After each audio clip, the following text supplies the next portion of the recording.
Leitura do Santo Evangelho segundo São Lucas.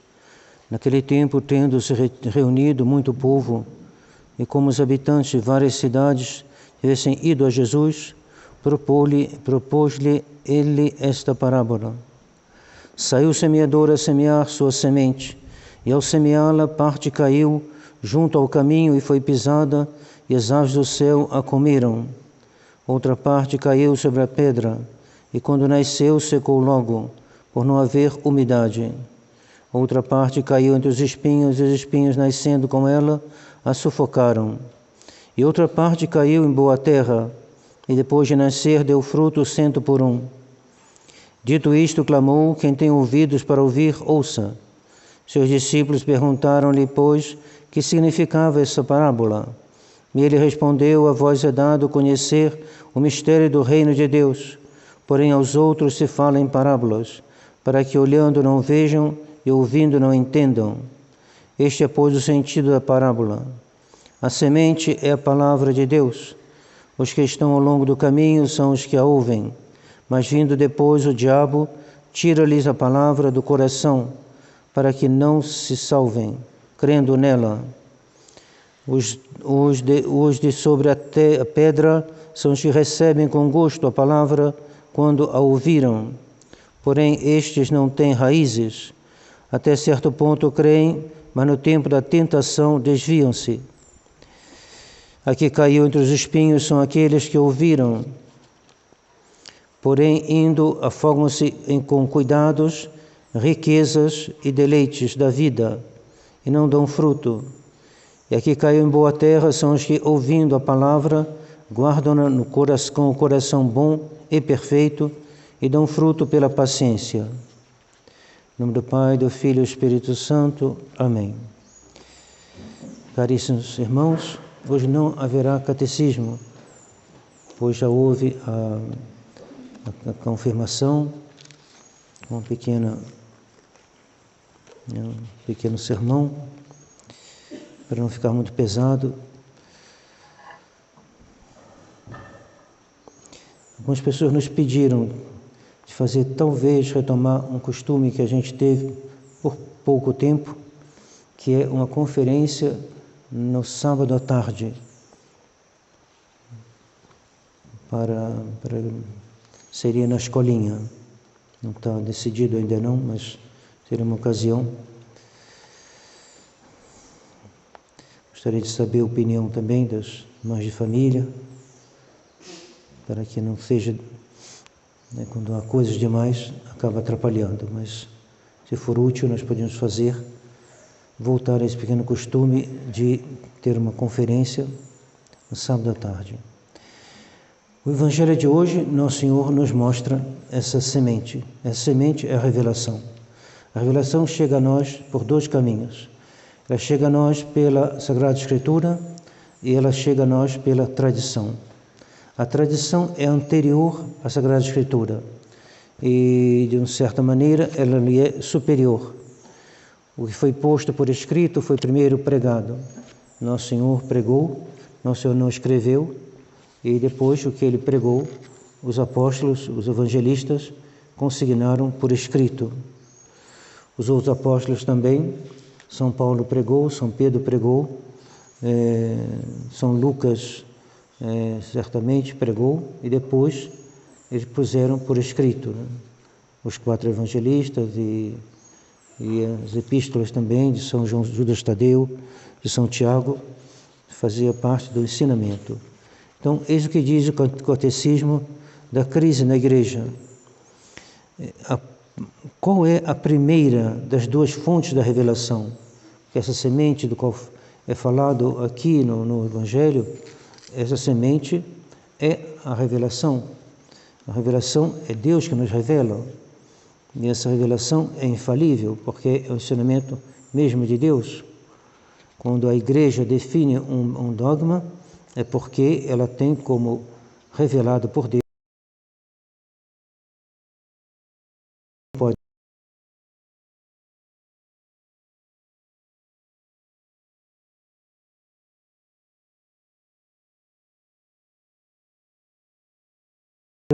fruto pela paciência, e que fruto da onde? Fruto do ensinamento de Nosso Senhor. Se não houvesse o ensinamento de Nosso Senhor, se não houvesse a fé católica, que é sobrenatural, não haveria esse fruto que cresce e dá 100 por 1. Não haveria. Eles iam fazer o quê? O Cura Das conseguiu converter a sua paróquia porque ele pregou.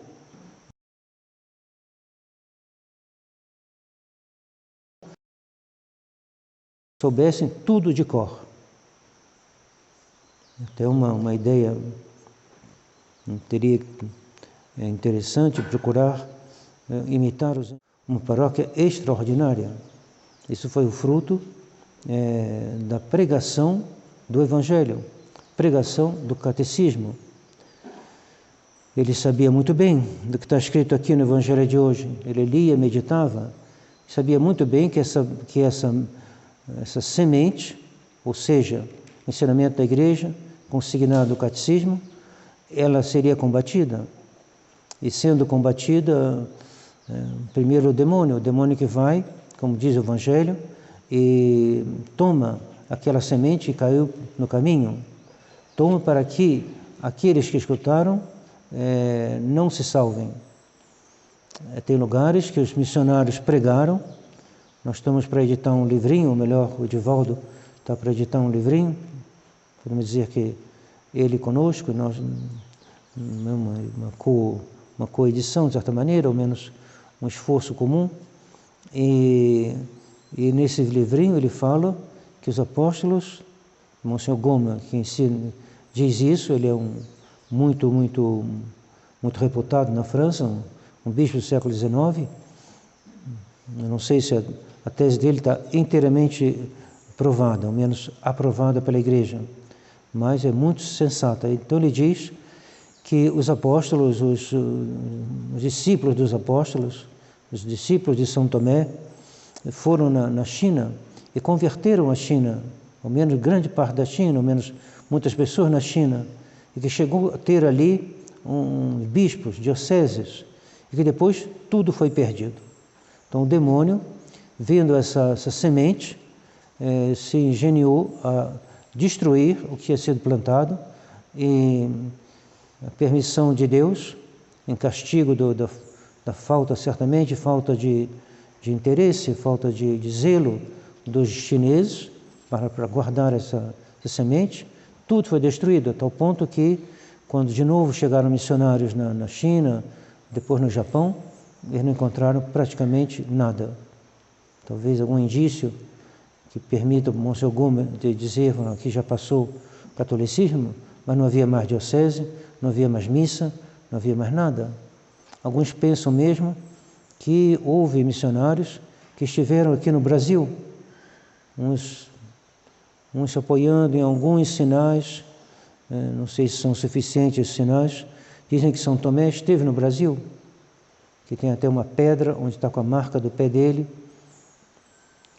Talvez sim, mas digamos, se aconteceu o que está dito no Evangelho. Essa semente foi lançada e o demônio foi lá e tirou essa doutrina, e a doutrina da fé. E hoje ela está ameaçada. O Brasil tinha 98%, por mais ou menos isso, de católicos. O demônio veio e retirou essa doutrina. E a maioria, grande parte, a maioria no estado do Rio, já virou protestante. Isso é o resultado de quê? Do demônio que foi e te retirou essa semente, que é a doutrina. Por isso, tão importante ler os livros de Monsenhor Lefebvre e de Antônio, livros escritos. Por quê? Porque se a gente perde a fé, acabou. A gente perde a fé, a gente vai para o inferno. A gente vai para o inferno se comete um pecado mortal, tendo a fé, mas vai mais diretamente ainda para o inferno se a gente não tem a fé. Daí, bem amar a doutrina. Não precisa saber tanto quanto o Monsenhor Lefebvre, evidentemente, mas os pontos essenciais do que foram defendidos por Monsenhor Lefebvre e Dom Antônio contra os modernistas, é necessário que a gente conheça. Então, a revelação ela tem duas fontes, como já dissemos, a Sagrada Escritura e a tradição apostólica. A tradição é a primeira dessas duas fontes. Primeiro pela antiguidade. Já dissemos também, né? Os apóstolos pregaram primeiro, depois escreveram. Então, quem é primeira na antiguidade é a tradição. Depois, pela plenitude.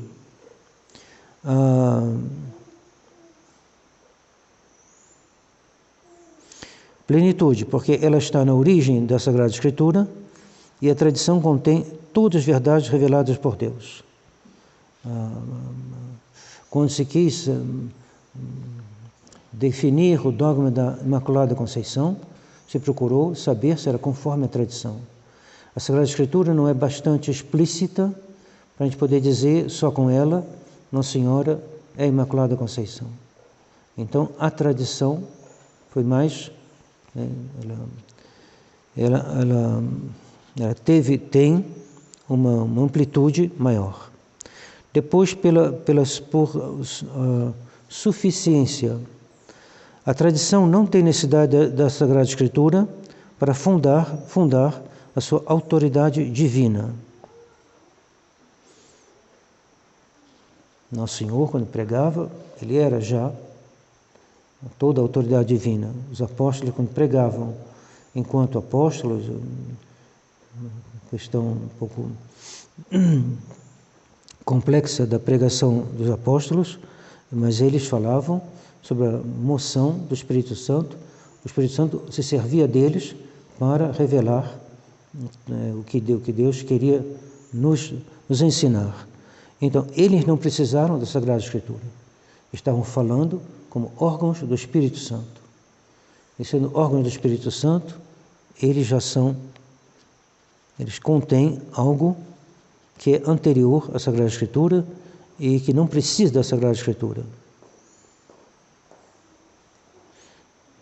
Por exemplo, para saber quais são os livros inspirados por Deus da Sagrada Escritura, a gente tem que consultar quem? A gente consulta a tradição. É a tradição que diz que os evangelistas são 4. Não é a Sagrada Escritura que diz que eles são 4. É a tradição. Então, quando Lutero, quando os modernistas, todos esses, querem diminuir a tradição, eles são os inimigos de Nosso Senhor. São os inimigos da nossa fé. São entre esses aqui, que do Evangelho de hoje, querem retirar essa semente de santidade que é a revelação. E daí a desordem total que existe hoje nas almas, dos corações, que existe... o mundo vai se afastando de Nosso Senhor. Por quê? Porque a semente foi desprezada. Ele lhes propôs esta parábola. Saiu o semeador a semear sua semente. Ao semeá-la, caiu parte junto ao caminho e foi pisada, e as aves do céu a comeram. As aves do céu aqui são os demônios. Outra parte caiu sobre a pedra e quando nasceu, logo secou, por não haver umidade. E esses que caiu na pedra são aqueles que se animam, tem um grande... No início estão muito animados, muito entusiasmados, e depois esse ânimo cai e eles abandonam. Então, tomar cuidado. São Gregório Magno diz, o melhor de uma boa obra é a perseverança. Então, às vezes, a gente começa uma coisa e abandona, e uma coisa que era de Deus, e outros, pior ainda, começam bem na fé e depois abandonam a fé. E, finalmente, aqueles que caiu entre os espinhos. Esse é o mais perigoso, talvez, para nós. A preocupação com a casa, a preocupação com os filhos, a preocupação com o salário, que são justas, inteiramente justas, mas às vezes pode ser ocasião da alma rezar menos, não estudar a doutrina, não prestar atenção no sermão, e aos pouquinhos vai abandonando e assim o demônio acaba tirando deles, eles mesmos tirando deles a semente da revelação. É importante sempre lembrar, a revelação é a santidade. Não existe santidade sem a revelação, sem união com a revelação. Santa Teresinha tinha um zelo imenso pela fé católica. Não se vê muito, que a gente olha assim, ela está ali no Carmelo, mas algumas palavras dela são extraordinárias. Só temos essa vida para viver de fé, dizia ela. E essa fé qual é? É a fé que está consignada na revelação que chega a nós pela tradição e pela Bíblia. Ela dizia para as noviças, ela pedia coisas que os noviços achavam um pouco puxado. E ela dizia, no entanto, está no Evangelho. Então, ela sempre se referia à revelação. Então, eles se afogam com cuidados, riquezas e deleites, e não dão fruto. E aqui caiu em boa terra são os que, ouvindo a palavra, guardam-na com um coração bom e perfeito e dão fruto pela paciência. Então, se na instalação aqui na nossa região, mas sobretudo em relação à nossa fé católica, alguns podem encontrar dificuldades na família, na vida, na caridade fraterna. Pois bem, lembre que é necessário que a gente dê fruto pela paciência. A paciência é uma virtude difícil, mas que conduz à perfeição. Então, peçamos a Deus que a gente recebeu essa semente no nosso batismo, que ela cresceu com a nossa confirmação, que sem parar Deus nos dá meios de guardá-la, pois bem, que a gente ponha tudo em obra para que ela dê fruto 100 por 1. O que é o Cura d'Ars? O que foi Monsieur Lefebvre? Monsieur Lefebvre é um homem que guardou o ensinamento do seu seminário. É um homem que fez com que o seu seminário desse fruto. E seu fruto foi a salvação de uma multidão de almas que ficaram preservadas do modernismo, porque ele foi fiel a essa semente que nosso Senhor botou no coração dele, através do seu seminário. Sejamos nós também, que nós possamos dar frutos, sendo fiel ao nosso catecismo. Que Nossa Senhora nos guarde e nos proteja, ela que venceu todas as heresias na face da terra. Em nome do Pai, do Filho e do Espírito Santo. Amém.